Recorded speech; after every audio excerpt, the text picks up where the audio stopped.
कोई कहे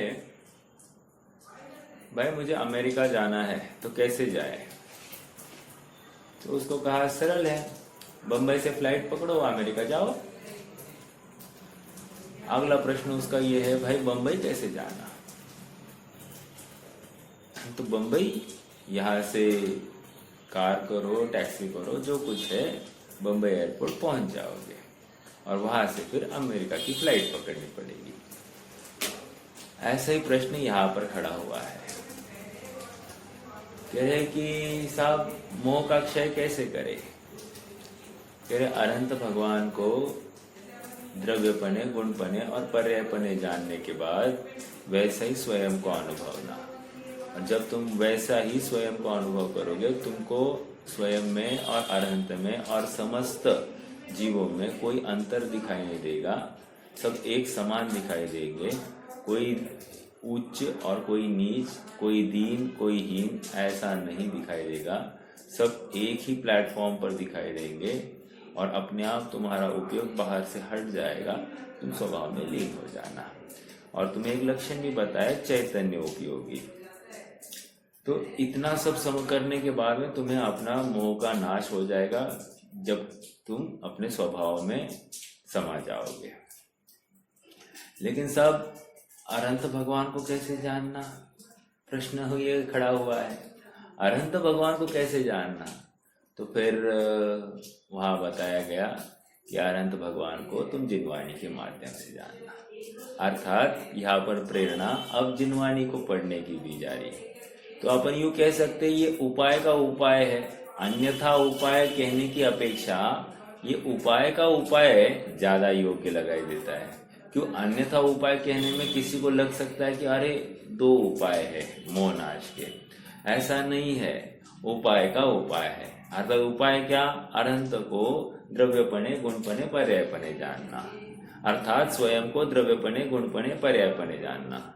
लेकिन तुम ऐसा नहीं कर पा रहे हो ना, तो एक काम करना, तुम शास्त्र पढ़ो। शास्त्र अभ्यास के बल पर तुम्हारा काम सरल हो जाएगा, अर्थात तुम्हें पूरा वस्तु, तीन लोग, सारे तत्व, पूरी विश्व व्यवस्था ये सब जानने में आएगी, समझ में आ जाएगी।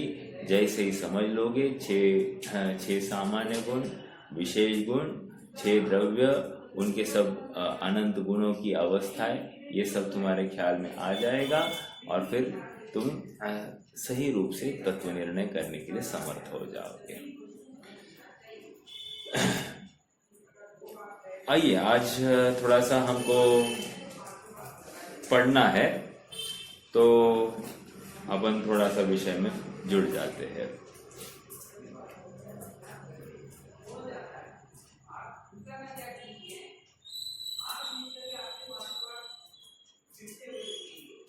गाथा का एक गाथा का पाठ करेंगे। गाथा 86 पृष्ठ क्रमांक 405। जिन सत्था दो अट्ठे पच्चखादिहिं बुज्जदोण्यमा ख्यदि मोहो वचयो तम्हा सत्थं समधिदवम्। तत्वार्थ को जो जानते प्रत्यक्ष या जिन शास्त्र से, दृग मोह क्षय हो इसलिए स्वाध्याय करना चाहिए। यहाँ पर महत्वपूर्ण कह रहे तत्वार्थ को जानना है। तत्वार्थ को जानना मतलब क्या, तत्वार्थ को जानना मतलब ही अरहंत भगवान को द्रव्यपने गुणपने और पर्यायपने जानना, मतलब स्वयं को द्रव्यपने गुणपने पर्यायपने जानना। ठीक है, ये कोरिलेशन कर दिया अपन 80वीं गाथा में और यहाँ पर 86वीं गाथा का कोरिलेशन। लेकिन ये तत्वार्थ को कैसे जाना जाएगा, कह रहे यहाँ पर एक शब्द आया प्रत्यक्ष आदि। प्रत्यक्ष आदि, अरे प्रत्यक्ष आत्मा को कैसे जानना साहब, प्रत्यक्ष तो केवल ज्ञानी जानता है, हम कैसे प्रत्यक्ष जानेंगे, हम तो छद्मस्त ज्ञानी है, और छद्मस्त है, हमको कैसे हो सकता है। कह रहे प्रत्यक्ष मतलब यहाँ पर स्वानुभव प्रत्यक्ष कह रहे हैं। और आदि कहकर क्या कहना चाहते हैं, आदि कहकर अनुमान ज्ञान से जानना। निष्कर्ष ये है कि मात्र अनुमान से जानकर काम नहीं होगा, प्रत्यक्ष भी करना पड़ेगा। अर्थात तत्वों का जो निर्णय हुआ है अनुमान के माध्यम से, उसको अनुभव में भी लाना पड़ेगा, स्वसंवेदन करना ही पड़ेगा। ठीक है, प्रत्यक्षादि। ठीक है, तो जब प्रत्यक्षादि प्रमाणों के माध्यम से इसने अपने तत्वार्थ को जाना, अपनी वस्तु को जाना, पर से भिन्न अनुभव किया, उसी में जम गया, रम गया, तो क्या हो गया कि यदि मोहवचयो, उसके मोक्षय को प्राप्त हो जाता है। तम्हा सत्थम समधीदवम। इसलिए हे भाई, तुम्हें ऐसे तत्वार्थ को समझने के लिए जिन शास्त्रों का अभ्यास करना जरूरी है। समझ में आ रहा है क्या? कितनी गंभीर बात और प्रेरणा दी जा रही है, आप समझना इस बात को। शास्त्रों का अभ्यास करने की प्रेरणा दी जा रही है। अगर हमको किसी को अच्छा करना है तो एक बात याद रखना, उसको रुपया पैसा देने की अपेक्षा आप उसको कोई जिनवानी देना। समझ में आ रहा है क्या? और ये जिनवानी क्या कर सकती, क्या उसका असर कर देगी, आप भी नहीं जानते। आपको कितने उदाहरण बताए कि एक जिनवानी ने पूरा जीवन बदल दिया। हाँ, जैसे श्रीमत को समयसार किसी ने दिया, तो समयसार पढ़ने के बाद उन्होंने उस हीरो से भरी हुई थाली उनको गिफ्ट में दी थी। अरे इस समयसार की वैल्यू इस हीरे की थाली से भी कुछ भी नहीं है। समझ में आ रहा है क्या? इतना आमूल चूल परिवर्तन जीवन में हो सकता है। अनेक जीवों ने मोक्ष मार्ग को, प्रकाशक को पढ़कर अपने जीवन में परिवर्तन लाया। किसी को समयसार आदि ग्रंथों को पढ़कर अपने जीवन में परिवर्तन आया। परिवर्तन होने के लिए मतलब डायनेमिक चेंज हमको दिखाई दे सकता है। तो जिनवानी क्या करेगी, हमारे यहाँ कोई पढ़ता नहीं, कोई ऐसी पढ़ी है, ये मत कहो। मैं अक्सर कहीं जाता हूँ तो अपन स्वाध्याय करते हैं, तो कुछ लोगों का ऐसा कहना है कि भैया हमारे पास में बहुत जिनवानी, आप जो चाहो ले जाओ, जो चाहो ले जाओ। हाँ, क्यों आप नहीं पढ़ते? नहीं, हमारे यहाँ कोई नहीं पढ़ता। अरे हमारे यहाँ कोई नहीं पढ़ता तो मैं हमेशा उनको एक ही बात कहता हूँ, आपके पास पैसा रखने के लिए जगह है क्या? आप ऐसा किसी को पैसा दोगे क्या? नहीं साहब, पैसा नहीं दे सकते। अच्छा, पैसे नहीं देंगे, फिर ये कैसे दे रहे हो? ये पैसों से बढ़कर इसकी कीमत है। आप उसकी कीमत आंक नहीं सकते, आपकी ताकत नहीं मूल्यांकन करने की। समझ में आ रहा है क्या? इतना जबरदस्त ये जिन शास्त्रों की महिमा है, इसकी कीमत इतनी है। और कोई ऐसा ही उपेक्षा कर दे, शास्त्र अभ्यास नहीं करे, अपना जीवन बर्बाद करे और उन जिनवानी को देखकर रोता है, अरे ये जगह ऑक्यूपाई हो, ये जगह खाली करनी, अपने पास जगह नहीं, ऐसा करता है। समझ में आ रहा है क्या?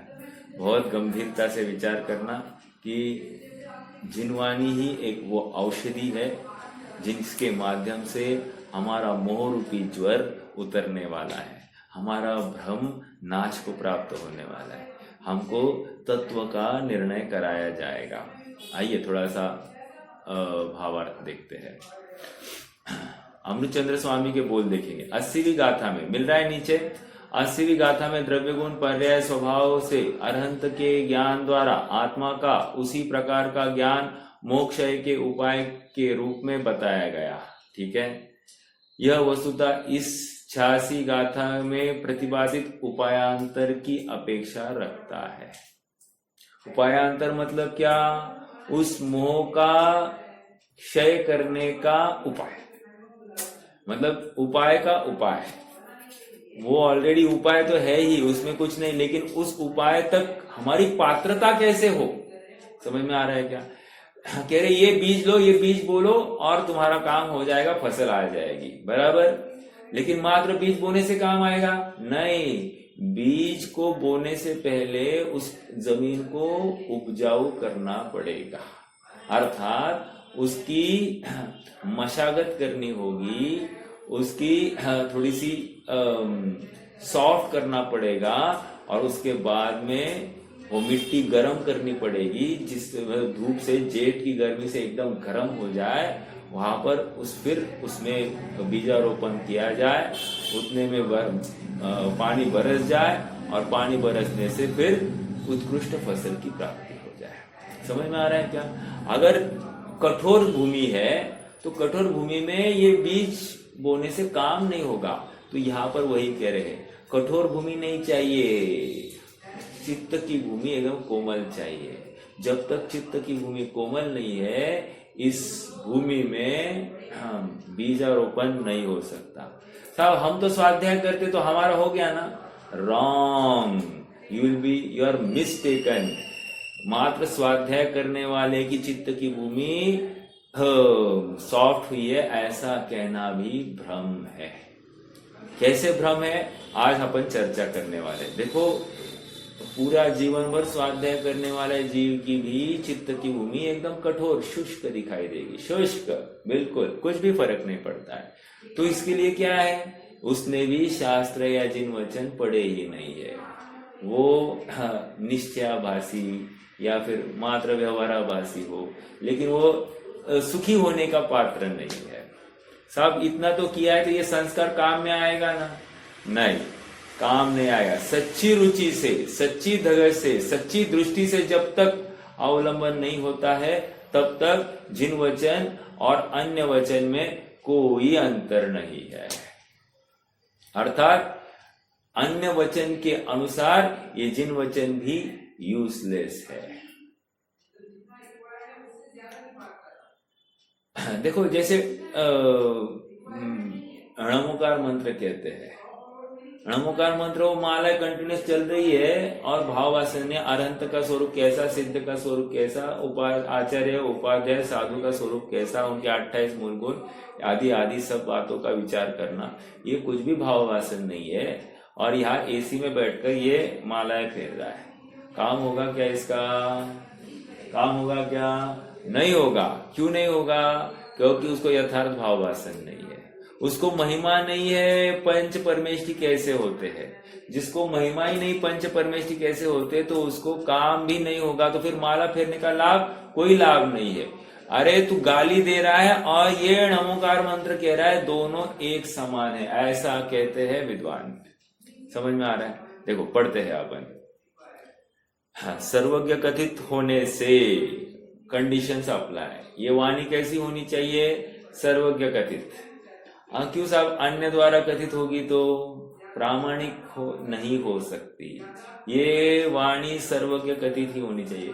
क्यों साहब? क्या ऐसी विशेषता? सर्वज्ञ त्रिकालज्ञ है, सर्व के ज्ञाता है। सर्व के ज्ञाता, सर्व द्रव्य, सर्व क्षेत्र, सर्व काल और उनके सर्व भावों के ज्ञाता होने से सर्वज्ञ है।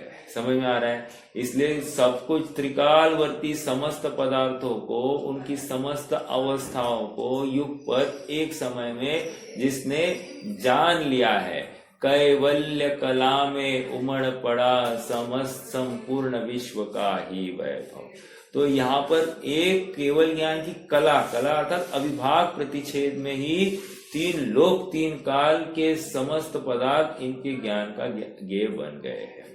तो ऐसा जब सब कुछ देख लिया, अब क्या छुपा है उनसे? कुछ भी नहीं छुपा है। इसलिए यहाँ पर कहे सर्वज्ञ कथित होना चाहिए। सर्वज्ञ कथित होने से, ये जिनवाणी सर्वज्ञ कथित है, अन्य किसी के बार द्वारा नहीं, अबाधित है। आप तो पज्ञ मनोलंघ्य मदृष्टेष्ट विरोधकम। विरोध को प्राप्त नहीं होती है, उल्लंघन को प्राप्त नहीं होती है। हाँ, अबाधित आगम ज्ञान को प्राप्त करके, आगम ज्ञान को प्राप्त करना मतलब क्या? मात्र सुनना नहीं लेना। आगम ज्ञान को प्राप्त करना मतलब भाव भाषण करना। भाव भाषण हुए बिना वो महिमा आती नहीं है, वो विषय अपने जहन में गूंजता नहीं है, भीगता नहीं, उतरता नहीं है। तो कह रहे आगम ज्ञान को प्राप्त करके। देखो, खाली टेक्निकल वर्ड्स, डेफिनेशंस याद करके काम नहीं होगा। जैसे मिथ्यात्व किसे कहते हैं? विपरीत अभिनिवेश को मिथ्यात्व कहते हैं। कुछ समझ में आया? नहीं। वस्तु स्वरूप का अयथार्थ श्रद्धान, अयथार्थ मान्यता, इसको हम मिथ्यात्व कह रहे हैं। अर्थात पर पदार्थ में एकत्व, ममत्व, कर्तृत्व, भोक्तृत्व के जो भाव पाए जाते हैं, उन भावों को मिथ्यात्व कहते हैं। समझ में आ रहा है क्या? कोई कहे सब दर्शन मोह के उदय में जो जीव का भाव होता है उसको मिथ्यात्व कहते हैं। कुछ समझ में आएगा क्या? हाँ, जीव का भाव कह रहे हैं, लेकिन कैसा भाव होता है, वो क्या करता है? जैसे वस्तु है उस वस्तु को वैसे नहीं मानता, उस वस्तु को अन्य प्रकार से मानता है, वस्तु को कोई परद्रव्य का कर्ता मानता है, परद्रव्य उसका अच्छा या बुरा करेगा ऐसा मानता है। तो ये भाव भासना जरूरी है। दिन और देखो, मात्र अभी डेफिनेशन में भाव भासना कर दी, लेकिन आगे काम नहीं हुआ, तो फिर कह रहे ये भी काम कार्यकारी नहीं है। क्यों? क्योंकि आपका एप्लीकेशन कंटिन्यूअस प्रत्येक समय में होना चाहिए, तभी तो जाकर ये काम होने वाला है। समझ में आ रहा है? इसलिए आगम ज्ञान को प्राप्त करके उसी में, आगे कह रहे उसी में क्रीड़ा करने से, हाँ, उसी में क्रीड़ा करने से मतलब क्या?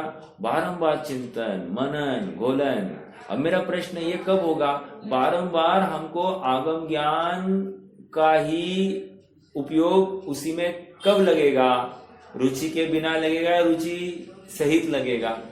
100% रुचि सहित ही होगा। आप कितना भी कहो, रुचि के बिना एक कदम आगे नहीं रखा जा सकता। डॉक्टर बारिल ने एक उदाहरण दिया था, मैंने भी यहाँ पर शेयर किया था आप सबके साथ में। एक लड़के का एक लड़की के साथ में प्रेम हो गया और कॉलेज का अंतिम वर्ष है और घर वालों को पता चला, तो घर वालों ने देखा कि ये उस लड़की के बिना इसका कुछ हो नहीं सकता, तो घर वालों ने ऐसा सोचा कि चलो अपन ही इसका इनके साथ में नक्की करें, जो कि आगम विरुद्ध है, लेकिन चलो अभी नक्की करते हैं और कंडीशन डाल देते बच्चे को। तो बच्चे को कंडीशन डाल दिया, भैया तेरा हमने अमुक अमुक लड़की के साथ में नक्की किया है, कोई प्रॉब्लम? वो बोला कोई प्रॉब्लम नहीं। तो उसने उसको कहा लेकिन एग्जाम होने तक तुझे उस लड़की को मिलना नहीं। ठीक है, नहीं मिलेंगे। तुझे उस लड़की को चिट्ठी भी लिखना नहीं। ठीक है, नहीं लिखूंगा। तुझे उस लड़की को फोन भी करना नहीं। ठीक है, नहीं फोन करूंगा। उसको फिर बाद में बोला तुझे उस लड़की के बारे में सोचना भी नहीं है। तो ये उसने जब वो सुना तो कहा ये पॉसिबल नहीं है। क्यों साहब? क्योंकि मेरे ना चाहने पर भी वो मुझे याद आएगी आएगी। क्यों आ रही है याद? क्योंकि उसमें रुचि है, अपनत्व है। समझ में आ रहा है क्या? ऐसे ही यहाँ पर जब तक रुचि नहीं हो, अपनत्व नहीं हो, ये मेरा कार्य ऐसा इसको स्वीकार नहीं हो, तब तक इसको आत्मा याद आता ही नहीं। जैसे यहाँ पर जिन वचन सुने तो जिन वचन सुनते ही इसको आत्मा दिखाई देना चाहिए, जबकि इसको आत्मा नहीं दिखाई दे रहा, थर्ड पर्सन दिखाई देता है। अन्य किसी की बात चल रही हो ऐसा दिखाई देता है।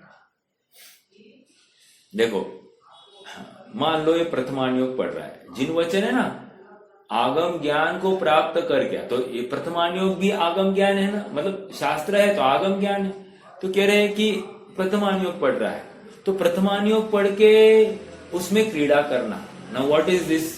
प्रथमानुयोग पढ़ के क्रीड़ा कैसे करेगा साहब? मुझे कोई बताएगा क्या? एक प्रैक्टिकल कर रहे हैं अपन। प्रथमानुयोग पढ़ के क्रीड़ा करना मतलब क्या करना?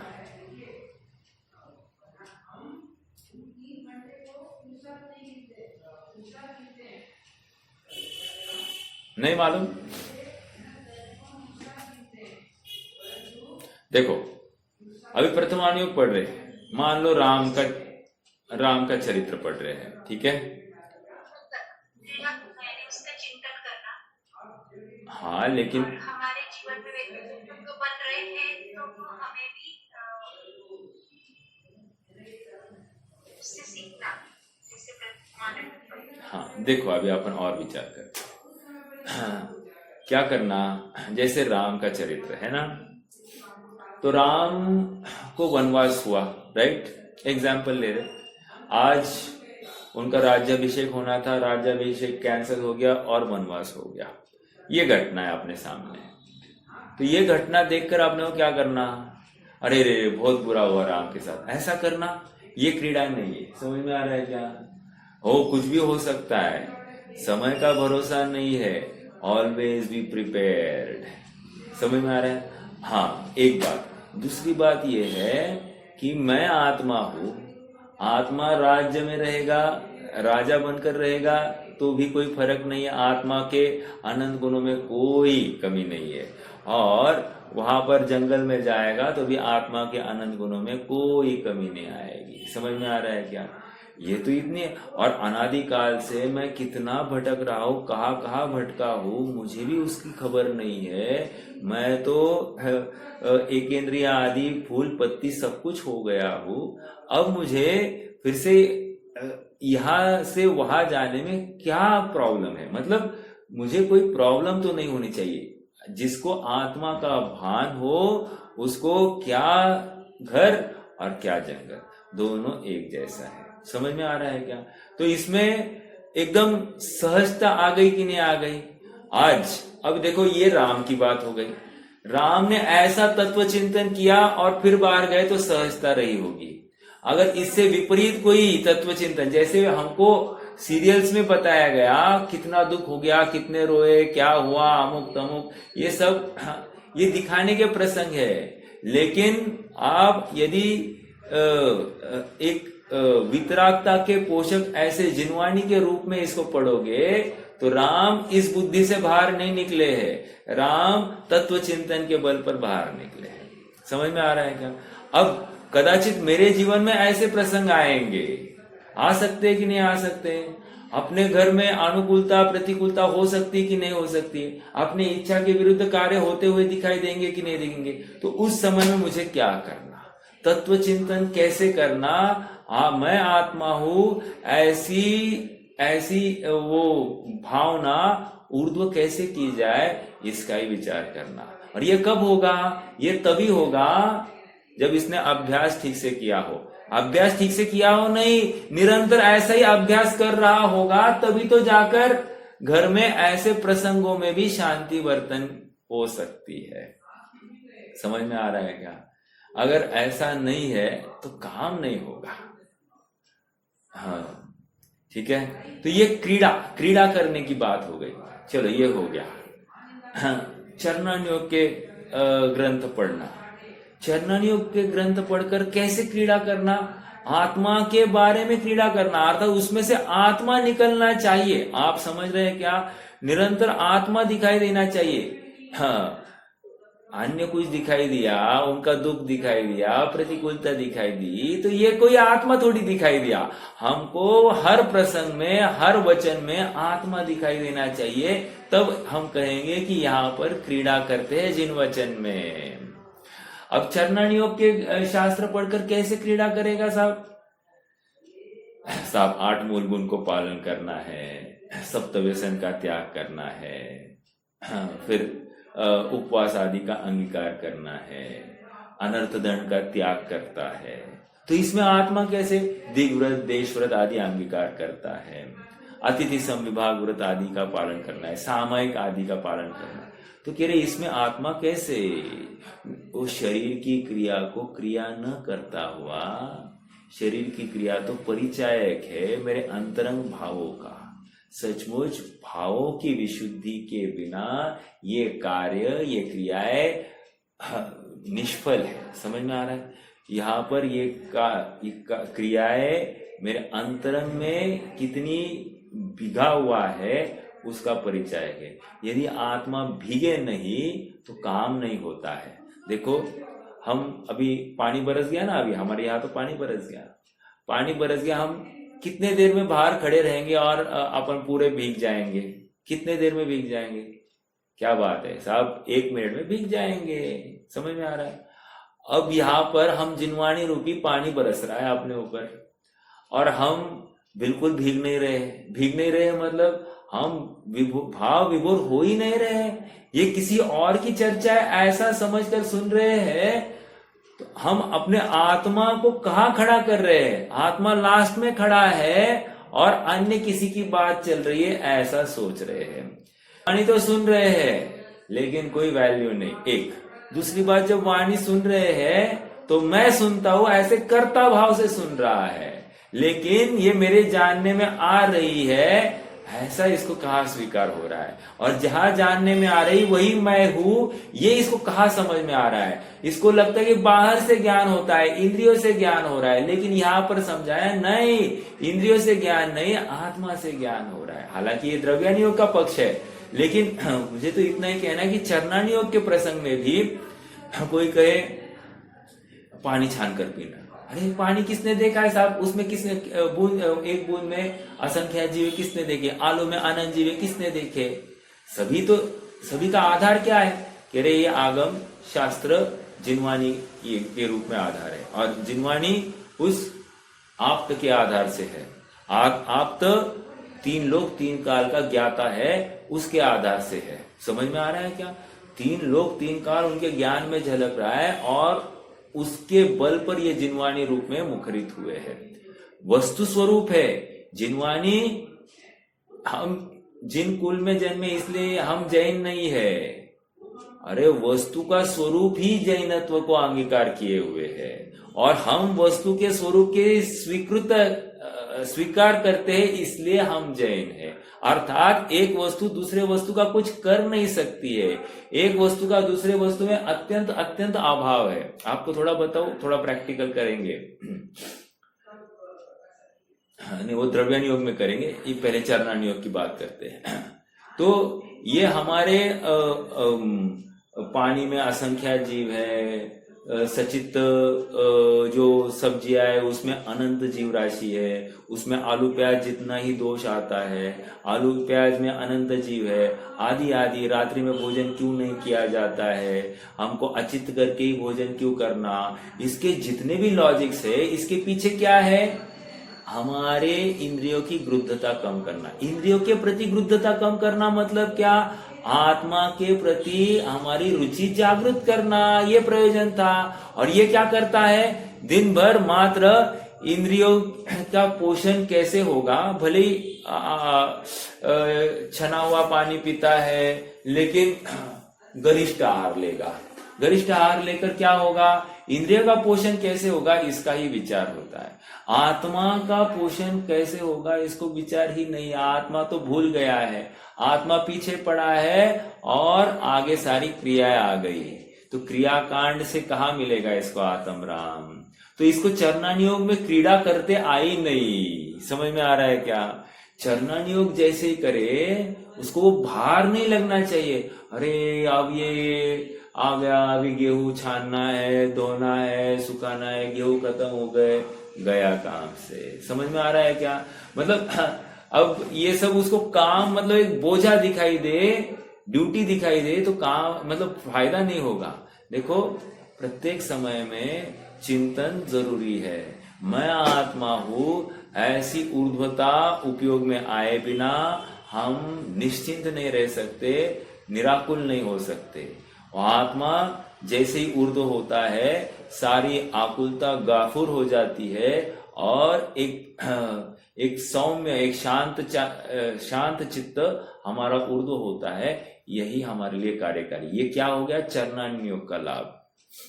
अब द्रव्यानि योग का लाभ। द्रव्यानि योग के विषय में क्रीड़ा करना मतलब क्या साहब? एक द्रव्य दूसरे द्रव्य का कुछ कर नहीं सकता, ऐसा द्रव्यानि योग ने कहा। अच्छा, तो एक द्रव्य दूसरे द्रव्य का कुछ कर नहीं सकता, तो आपने हमको चरणानि योग में ये बचा कर खाओ, वो करो, ये करो, ऐसा करो, वैसा करो, ये करने को क्यों कहा? हाँ, तो कह रहे उसकी सरहद तुम्हारे परिणामों की विशुद्धि के लिए थी। तो वो विशुद्धि हुई कि नहीं हुई? अगर नहीं हुई तो चरणानियोग के लिए कोई काम नहीं हुआ। अज्ञानी को कोई भी लाभ नहीं होता है, उसको तो चरणानियोग को अंगीकार करके दुख ही होता है और कुछ नहीं होता है। अष्टानिक आ जाए, 10 लक्षण आ जाए, अष्टमी चतुर्दशी का पर्व आ जाए, इसको भार लगने लगता है। अरे आज तो हरी खाने नहीं है, अरे आज तो उपवास है, आज तो रसी मतलब किसी रसी का त्याग है, व्यंजन का त्याग है। इसको आकुलता हो जाती है। आकुलता हो गई तो समझ लेना कि उसको आत्मा दिखाई नहीं दे रहा है, आत्मा की रुचि नहीं है। द्रव्यानुयोग, तो द्रव्यानुयोग में ये बताया जा रहा है कि एक द्रव्य दूसरे द्रव्य का कर्ता नहीं है। अरे इसका मतलब एक जीव दूसरे जीव का कुछ कर नहीं सकता, एक पुद्गल दूसरे पुद्गल में कुछ कर नहीं सकता। देखो फॉर एग्जाम्पल मोटर कार चल रही है, प्रश्न है मोटर कार जब चल रही है तो वो पेट्रोल के बिना चलेगी या पेट्रोल के साथ चल सकती है?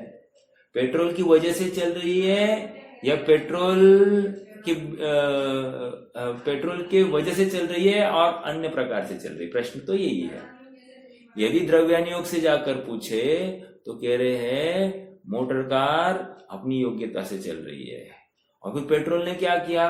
पेट्रोल नहीं होता तो ईंधन जलता नहीं, ईंधन जलता नहीं तो इंजन घूमता नहीं, इंजन घूमता नहीं तो गाड़ी चलती नहीं। नहीं, गाड़ी अपनी योग्यता से चल रही है और ईंधन अपनी योग्यता से चल रहा है। सबका कार्य अपने अपने में हो रहा है। क्यों? क्योंकि दो पुद्गलों परमाणुओं का वर्तमान में अन्योन्य भाव है।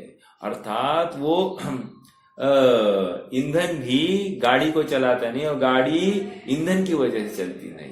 समझ में आ रहा?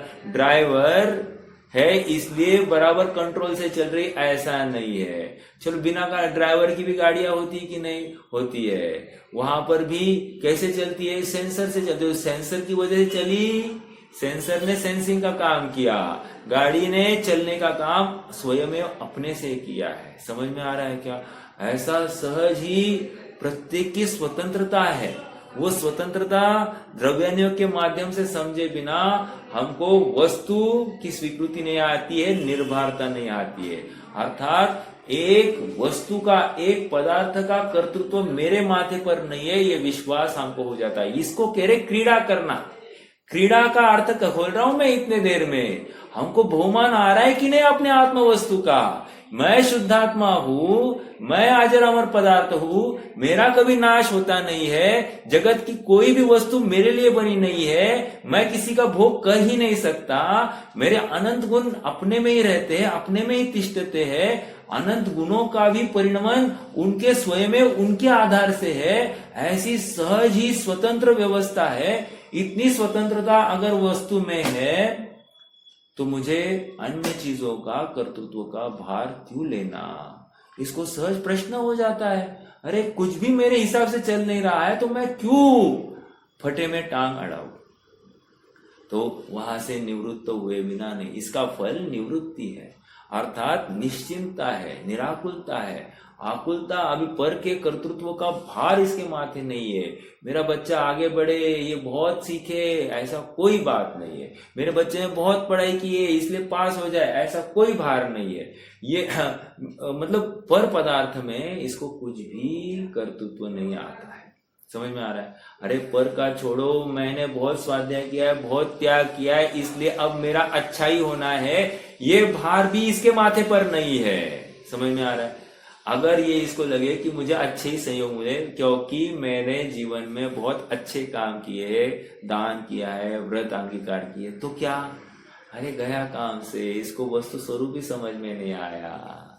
पर द्रव्य मुझे सुखी कर सकता है या पर द्रव्य मुझे दुखी करता है, ये भावना तुमने लाई कहां से? पर वस्तु अपने में अपना अपना काम कर रही है और तू अपने में अपना काम कर रहा है।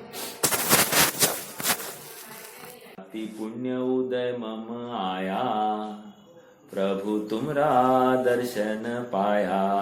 कहते क्या ऐसा? कहते अब तक तुमको बिन जाने, दुख पाए निज गुण हाने, पाए अनंत दुख अब तक जगत को निज जान कर, सर्वज्ञ भाषित जगत हित कर, धर्म नहीं पहचान कर। भव बंध कारक सुख प्रहारक, विषय में सुख मान कर, निज पर विवेचक ज्ञानमय, सुख निधि सुधा नहीं पान कर। पूरी बात क्या आ रही है? पूरा प्रवचन सार की थीम आ गई यहाँ पर, पूरी प्रवचन सार की थीम है। मैंने विषयों को ही अच्छा माना है, भोगों को ही अच्छा माना है, और भगवान के पास में ऐसा खड़ा रहा जैसे भगवान मुझे कुछ देने वाले हैं, भगवान मुझे सुखी करने वाले। पर से सुख की कल्पना कैसे की? कितना बड़ा अपराध किया मैंने। मतलब सबसे बड़े शिक्षालय में जाकर, सबसे बड़ी स्कूल में, सर्वोत्कृष्ट स्कूल में मैंने दाखिल हो गया, और सर्वोत्कृष्ट स्कूल में जाकर भी मैं फेल हो गया। तो अब क्या बताया जाए? मतलब मैं कितना, अपन कहते हैं ना, अगर कोई बच्चे को सर्वोत्कृष्ट कोच हो, सर्वोत्कृष्ट स्कूल में दाखिल किया जाए और वो फेल हो जाए तो क्या कहेंगे?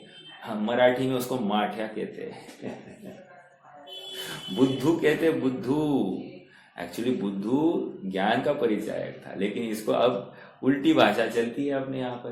तो बुद्धू मतलब ज्ञानवान था, अर्थ तो ये था, लेकिन अब बुद्धू का अर्थ मतलब पागल, कम बुद्धि वाले को बुद्धू कहते हैं। चलो कोई बात नहीं, हम सर्वोत्कृष्ट स्कूल में दाखिल हो गए, सर्वोत्कृष्ट शिक्षक मिले, सर्वोत्कृष्ट हमको टेक्स्ट बुक्स मिले, और ऐसा होने के बावजूद भी हम कोरे, खाली कुछ भी नहीं। क्यों? आखिर क्यों? क्योंकि मैंने जिन वचनों में क्रीड़ा की नहीं है। अपराध मेरा कितना बड़ा है कि मैंने जिन वचनों में क्रीड़ा ही नहीं की है, उसके भावों को समझा नहीं है। क्या कहना चाहते हैं आचार्य देव? भगवान की वाणी में क्या है ऐसा कि मुझे अंगीकार करना चाहिए? भगवान के वचनों को सुनकर, इस जिनवाणी को सुनकर, इस शब्द ब्रह्म को सुनकर भाव भाषण होना चाहिए, अर्थात आत्म भाव जागृत होना चाहिए। अगर आत्म भाव जागृत नहीं हुआ है तो हमने द्रव्य बोध भी लिया नहीं है, द्रव्य वचनों को भी सुना नहीं है, द्रव्य श्रुत को भी सुना नहीं है। जब तक भाव श्रुत नहीं जागृत हुआ तब तक द्रव्य श्रुत भी सुना है, ऐसा कहा ही नहीं जाता है।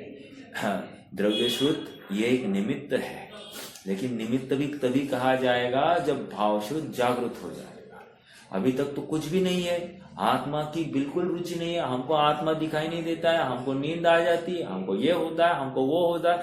अरे कैसी चर्चा कर रहा है? जो कह रहा है ना मुझे नींद आ रही है, वो जहां पर कह रहा है, जहां पर जाना जा रहा है, वही तो तू आत्मा है। इतनी सरल बात है, इतनी सरल वस्तु सामने खड़ी है, तू भी कह रहा है हमको आत्मा दिखाई नहीं दे रहा है। आश्चर्य है, आश्चर्य है। अर्थात अनादिकाल की ये देह बुद्धि कितनी हावी हो रही है, या ऐसा अगृहित मिथ्यात्व इसका ऐसा हावी हो रहा है कि इसको सुध ही नहीं रही है, अपनी सारी सुध खो बैठा है। अर्थात जैसे मनमत्त या फिर मोह से, मदिरा से जो उन्मत्त हो गया है, वो सारी होश खो बैठता है, ऐसा ही पर पदार्थ की रुचि में ये जीव अपनी सुध खो बैठा है। इतने सर्वोत्कृष्ट वचन मिलने के बावजूद भी इसको आत्मा नहीं दिखाई दे रहा, आत्मा की रुचि भी जागृत नहीं हो रही है। कैसे सुखी होगा? Standing at your foot boys, gazing at the sky, how can you get up boys when you never try. क्या कह रहे हैं? आप ऊपर कब उठोगे? तभी उठोगे जब आप प्रयास करोगे, जब आप यहाँ की भाषा में क्रीड़ा करोगे, द्रव्य श्रुत को समझकर उस द्रव्य श्रुत में आत्मा कैसे छिपा है, उस अपने आत्मा को वहां पर खड़ा करके ऐसा ही अनुभवन करने का प्रयास करना। द्रव्य श्रुत जैसे ही सुना, अपना भाव श्रुत जागृत होना ही चाहिए। भाव श्रुत में अपना आत्मा वहां पर प्रकट होना ही चाहिए और उसी में सब अभ्यास किया जाना चाहिए। ऐसा गजब का अभ्यास हो जाता है कि धारणा में वस्तु ऐसी ही है, अन्य प्रकार से नहीं, ऐसी दृढ़ संकल्प और विश्वास हो जाता है, तभी जाकर उसको अनुभव के काल में वो जो निर्णय किया था वो निर्णय ही तो व्यक्त होता है। इसने निर्णय ही गलत किया है, वो गलत निर्णय ही व्यक्त होगा फिर प्रयास करेगा तो। इसलिए वो कहता है मुझे आत्मा नहीं दिखाई देता, बाकी सब जगत दिखाई देता है। तो जहां पर जगत दिखाई दे रहा है वही तो आत्मा है, ये इतना विश्वास इसे नहीं हो रहा है। समझ में आ रहा है? बहुत गंभीरता है, बहुत शांति से, बहुत सरल और सुगम करके रखा है आचार्य देव ने अपने आत्मा को। इतना सुगम, अब हाथ पर रखे आंवले के समान आत्मा दिखाई दे रहा है, स्पष्ट रूप से दिखाई दे रहा है। अब तुझे दिखता नहीं है तो तूने यथार्थ दृष्टि धारण नहीं की है। हमको यहाँ पर जिनवाणी रूपी चश्मा ही लगाना पड़ेगा तो ही हमको आत्मा दिखाई देगा। अन्य वाणी को चढ़ाकर उसका चश्मा ओढ़कर तुम आत्मा नहीं देख सकते। अभी जस्ट एक YouTube पर ना मैं वीडियो स्क्रॉल कर रहा था, उतने में एक कैप्शन पढ़ा कि एक श्वेतांबर साध्वी थी, वो ब्रह्म कुमारी में कन्वर्ट हो गई। 1-2 हफ्ते पहले का ही वीडियो है। तो ब्रह्म कुमारी में वो कन्वर्ट हो गई। आश्चर्य की बात है। मतलब वैसे श्वेतांबर को कोई जैन कहता नहीं है, ये तो बात बिल्कुल सही है। अपन तो कहने की बात कि आपने उसने क्या सोचकर श्वेतांबर दीक्षा ली होगी, साध्वी हो गई थी। तो श्वेतांबर साध्वी की दीक्षा उसने क्या सोचकर ली होगी? अर्थात उस समय का निर्णय भी गलत था, भावुकता में लिया था। क्या गारंटी कि आज ब्रह्म कुमारी हो रही है तो आज ब्रह्म कुमारी की उपासिका जो कुछ बनी होगी उसको कालांतर में ये भी निर्णय गलत हो? ऐसा क्यों नहीं लग सकता? बिल्कुल लग सकता है। अर्थात जिसका अभ्यास ठीक नहीं हो वो ऐसे ही भावुकता में कदम उठाता है, भावुकता में कुछ न कुछ कर बैठता है, कालांतर में उसकी वो रुचि खत्म हो जाती है। खत्म होने के बाद में उसको नीरस सा लगने लगता है, फिर ये अपन गलत है या ऐसे है वैसे है ऐसा लगने लगता है। अचानक कोई नवीन बात सुनने में आ जाए, आकर्षण का बिंदु हो जाती है, फिर उसके प्रति आकर्षित होता है और ऐसा सिलसिला चलता रहता है और अपने आत्मा को भूल जाता है। जब जिनवाणी सुनता है, यथार्थ वचन सुनता है, तो उसको अब आत्मा बराबर ऊर्ध्व करना ही चाहिए। देखो, इसलिए कह रहा हूं, निर्णय किए बिना ये जिन वचन यूजलेस है। हमको निर्णय करना ही पड़ेगा, तभी जाकर ये जिन वचन कार्यकारी होंगे। नहीं तो क्या होगा? हमारे बाप दादा के समय से हम करते आ रहे थे, इसलिए हम कर रहे। हम देवदर्शन क्यों कर रहे हैं साहब? हम दिगंबर कुल में जन्मे हैं, इसलिए हम कर रहे हैं। हम ये क्यों कर रहे हैं? हम जैन है ना, इसलिए कर रहे हैं। अर्थात ये सब कुल परंपरा से, जन्म परंपरा से ये धर्म में प्रवृत्ति कर रहा है, जो कि ये व्यवहाराभासी है, इसको सच्चा रुचि नहीं है, इसको आत्मा पाने की धगश नहीं है। और निश्चयाभासी क्या होता है? निश्चयाभासी मात्र कोरे ज्ञान में संतुष्ट है, वो आत्मा को ध्यान के लिए बिल्कुल प्रयासरत नहीं है। उसकी चित्त की भूमि एकदम कठोर है। वो इतना समझ लिया कि एक द्रव्य दूसरे द्रव्य को कुछ नहीं करता, मैं अजर अमर पदार्थ हूं, मेरा कभी नाश नहीं हो सकता, और निश्चिंत हो जाता है। निश्चिंत हो जाता है। उसको लगता ही नहीं कि मरण सामने है। ये संपत्ति जिसके लिए मैं दिन रात खड़ा कर रहा हूं, समय बिता रहा हूं, ये सब एक झटके में छूटने वाली, एक झटके में। ये चुटकी बजने में भी समय लगता है, असंख्यात समय गए हैं, लेकिन अपना मरण तो एक क्षणार्ध में हो जाएगा, एक समय में।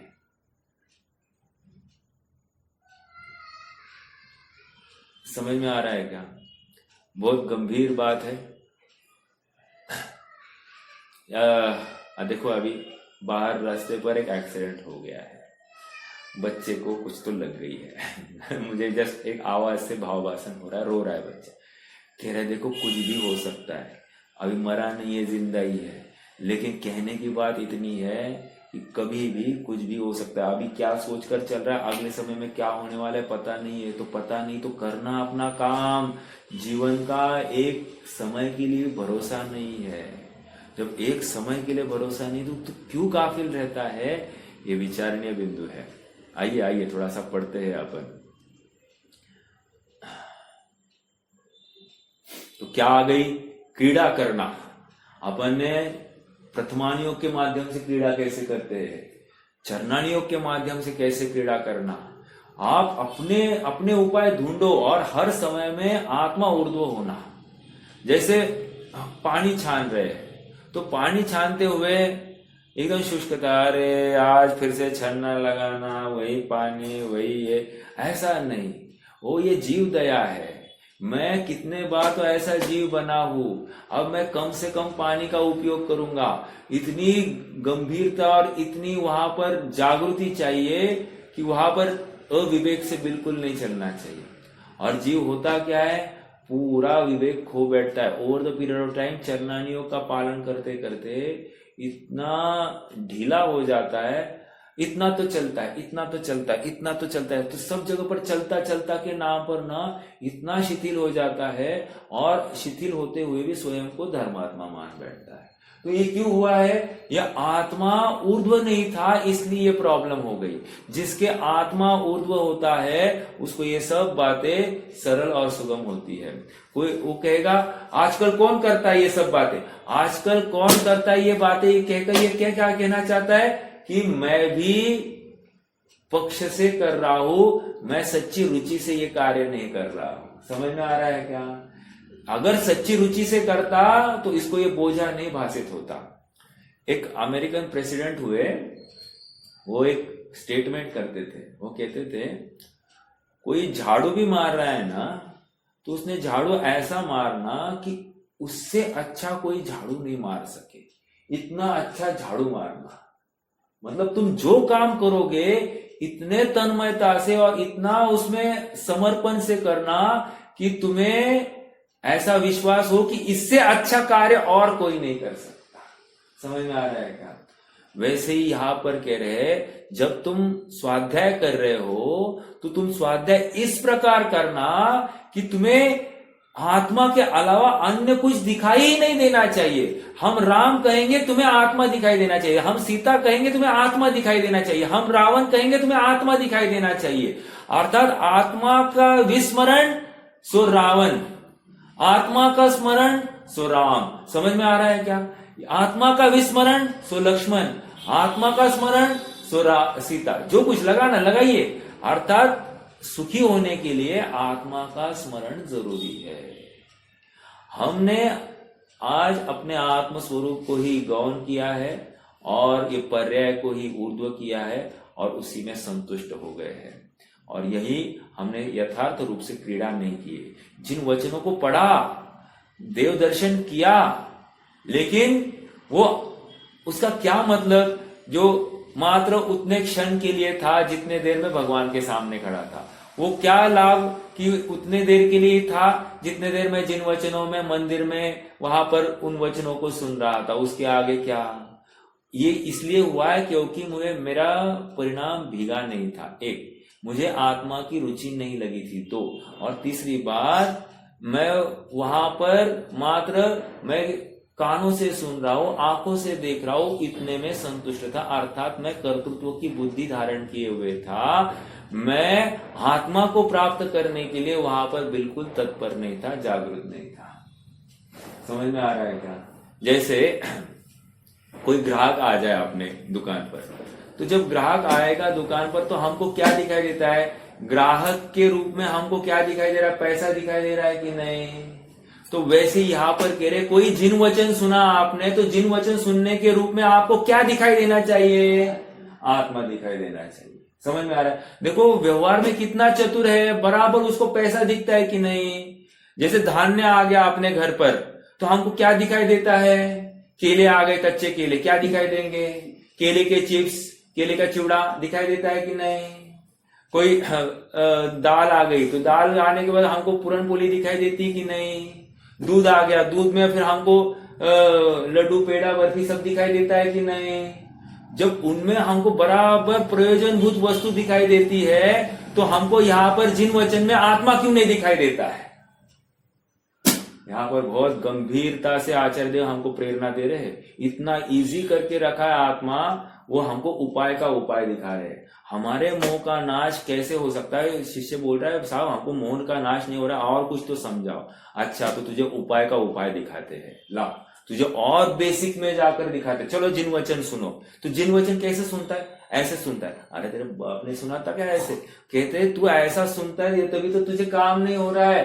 तू अभी मैं कहता हूं वैसा तू ये सुन। समझ में आ रहा है क्या? अर्थात इसको अब एक एक बात उंगली पकड़कर सुना रहे हैं। तू यहां पर गलती कर रहा है, तू यहां पर गलती कर रहा है, यहां पर गलती कर रहा है, ये कह रहा है और ये तो सब मेरी गलतियां ही निकाल रहे। नहीं बाबा, गलतियां नहीं, तेरी रुचि की कमी दिखा रहे हैं। जिसे रुचि होगी उसे एक भी गलती दिखाई नहीं देगी। अर्थात उसको तो बहुमान आएगा, सामने वाला मुझे कितना समय दे रहा है। और जिसको रुचि नहीं होगी, बस हो गया बात, तुम्हारे पास रखो, हमको मत सुनाओ। ये जो कह रहा है उसको रुचि नहीं है। हाँ, उसको ये यूजलेस लग रहा है ये सब। और जिसको रुचि है वो कितना सुनो कितना सुनो कितना सुनो, उसको वहां पर उसका आनंद रुकता ही नहीं है। और ऐसा उत्कृष्ट वस्तु है, जैसे एक द्रव्य दूसरे द्रव्य का कुछ नहीं करता। ये बाबा ये मत बोलो, ये तो मैं जानता हूं, और कुछ नया है तो बोलो। अरे इसका मतलब तूने सुना ही नहीं है। एक द्रव्य दूसरे द्रव्य का कुछ कर नहीं सकता, ये समझने में तू निर्भर क्यों नहीं हुआ? तुझे आकुलता हो गई। अरे आज सचमुच कितनी जबरदस्त है ये तत्व ज्ञान, ऐसा इसे लगता नहीं है। ये मुझे मालूम, तुम नई बात बोलो। नई बात नहीं, यही बात नवीन है, क्योंकि तुमने आज तक सुनी नहीं है। कितनी गंभीर बात है कि नहीं?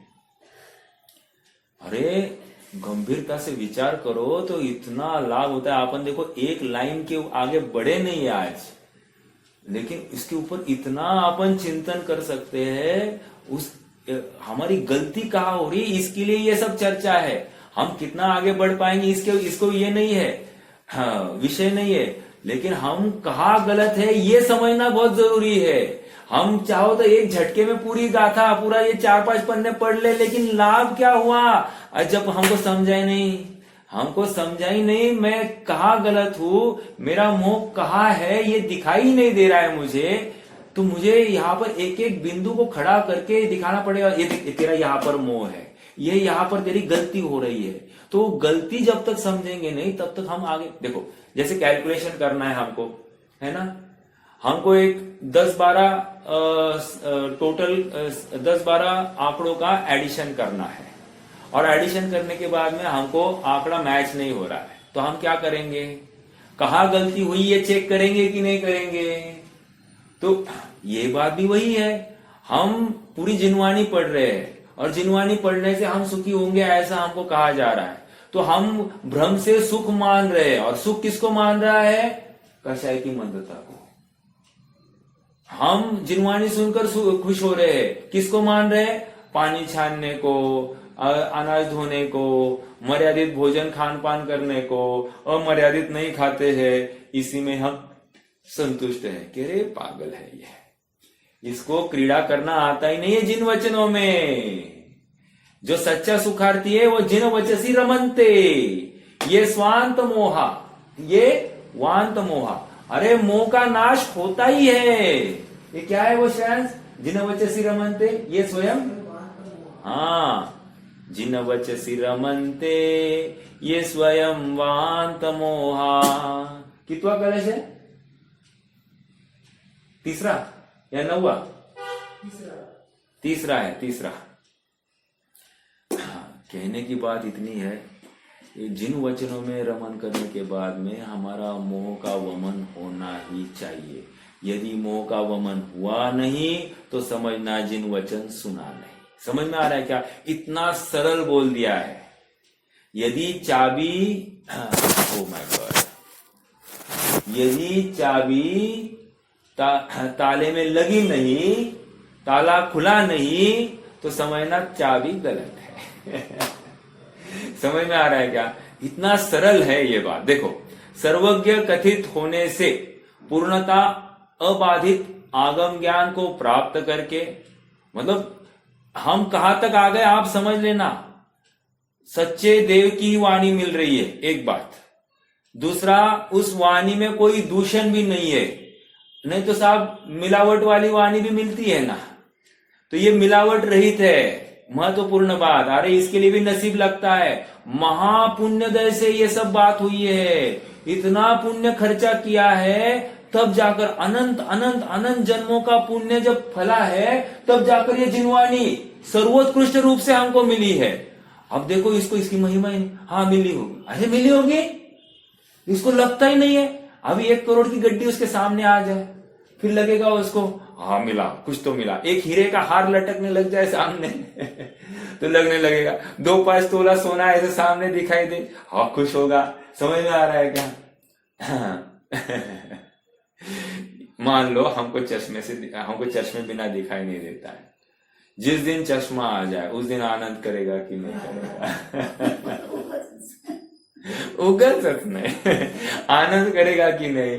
बिल्कुल करेगा। ऐसा कैसे? मुझे चश्मे के बिना दिखता नहीं। जैसे ही आ गया, वो आकुलता थी, वो आकुलता की कमी बरोबर वस्तु की प्राप्ति में हो जाती है। वैसे ही यहां पर मुझे आत्मा की प्राप्ति नहीं हो रही थी, तो उसको लेकर आकुलता थी। और जैसे आत्मा की प्राप्ति विकल्पात्मक रूप से भी हो गई, तो भी मैं निश्चिंत हो जाता हूं। अरे विकल्पों के माध्यम से भी मुझे आत्मा की प्राप्ति हो जाए तो मैं निश्चिंत होता हूं। देखो श्रीमद ने शतावधान किया था कि नहीं? तो शतावधान मतलब कितने ज्ञानी थे? वो शतावधान आत्मा के लिए क्या कार्यकारी था? बोलो। शतावधान की वजह से आत्मा को इजी हुआ होगा क्या? कोई बताएगा? चलो दूसरी बात, श्रीमद को जाति स्मरण था, तो जाति स्मरण होने से उनको आत्मानुभव इजी हुआ होगा क्या? मेरा प्रश्न है, आप कोई जवाब दीजिए। मतलब देखो, ये सब अपने लिए हैसल से, हमारी माइंडसेट इसमें ही अटकी है। जाति स्मरण होगा तो कितना अच्छा, अवधि ज्ञान होगा तो कितना अच्छा, ऐसा हमको लगता है। अवधि ज्ञान से हमको कुछ लाभ हो सकता है क्या? अरे मतिश्रुत ज्ञान से ही काम होने वाला है, अन्य किसी से काम नहीं होने वाला है। और सुनो, मतिश्रुत ज्ञान भी कौन सा? जो स्वभाव सन्मुख आत्मा के लिए समर्पित है, उस ज्ञान से काम होने वाला है। जो आत्मा के लिए समर्पित ही नहीं है, विषयों के लिए, इंद्रियों के लिए, भोगों के लिए समर्पित है, वो मति ज्ञान भी यूजलेस है, नालायक है वो। समझ में आ रहा है क्या? दिन रात हमको विषयों की, भोगों की, वासनाओं की ही पड़ी रहती है। कैसे 1 का 2, 2 का 4 होगा, इसका ही पड़ा रहता है। तो समझ लेना ये मति ज्ञान यूजलेस है। हाँ, और जो मति ज्ञान मुझे आत्मा दिखाता है, जो मति श्रुत ज्ञान मुझे मेरा सुख दिखाता है, मेरा अस्तित्व दिखाता है, मेरा स्वभाव सामर्थ्य दिखाता है, वही मेरे लिए कार्यकारी है। ये क्रीड़ा करना। हाँ, मैं हूं अपने में स्वयं पूर्ण, पर की मुझ में कुछ गंध नहीं। अरे बहुमान आना चाहिए, झूमना चाहिए। मैं हूं अपने में स्वयं पूर्ण, पर की मुझ में कुछ गंध नहीं। और मैं ज्ञानानंद स्वभावी हूं, ज्ञानानंद स्वभावी हूं। लगता है क्या मैं ज्ञानानंद स्वभावी हूं? मैं स्वयं पूर्ण हूं, ऐसा लगता है क्या? पर का मुझ में प्रवेश नहीं है, ऐसा लगता है क्या? भाव भाषण किया क्या तुमने? और भाव भाषण करते समय तुम्हें आनंद आया कि नहीं? वो तरंग आई कि नहीं? वो निश्चिंतता हुई कि नहीं? मैं अजर अमर पदार्थ हूं, ऐसा तुम्हें स्वीकार हुआ कि नहीं? मेरा कोई पर पदार्थ की वजह से नाश होने वाला नहीं, ये तुमने स्वीकार किया कि नहीं? शरीर में चाहे उतने रोग हो जाए, उससे मेरा कुछ भी बिगड़ता नहीं है, तुमने स्वीकार किया कि नहीं? नहीं किया तो तू अपराधी है, तूने जिन वचनों को सुना नहीं है। समझ में आ रहा है क्या? देखो, क्रीड़ा करने से प्राप्त संस्कार से, वो संस्कारित किया मैंने, ओवरनाइट हुआ नहीं है। Success is not achieved overnight. क्या है वो? while they were sleeping in the night, sudden heights were not achieved in a single flight. क्या कहा? सडन, क्या है वो, हाँ, great Heights weren't achieved by a single flight, but while their friends were sleeping in the night, they were sitting and toiling in the night. क्या कहा? But when their friends were sleeping, they were awakened and they were toiling in the night. मतलब निरंतर प्रयासरत थे। मैं शुद्धात्मा हूं, आत्मा हूं, आत्मा। अरे सोते समय, जागते समय, खाते समय, पीते समय, खेलते समय, कोई काम करते समय इसको आत्मा दिखाई देना चाहिए।